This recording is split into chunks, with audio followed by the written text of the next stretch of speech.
праздника весны и пробуждения. Келесі жылда осылай еліміз тыныш, жұртымыз аман болып, аналарымыз аман есен ортамызда отыра берсін. Настроение хорошее, всем счастья, здоровья. Наурызымыз құтты болсын, ақ мол болсын, береке болсын, тірлік бірлік болсын. Очень веселый, сегодня такое настроение, что радостно, конечно, за наш народ, петропавловцев. Вот. Всех хочу поздравить с праздником Наурыз Курбан. Вот. Пожелать всем здоровья, счастья и успехов во всем.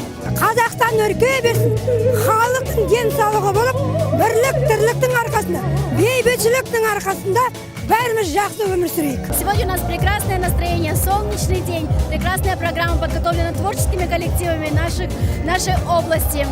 Я желаю всем казахстанцам крепкого здоровья, семейного благополучия, тепла и комфорта в каждый дом.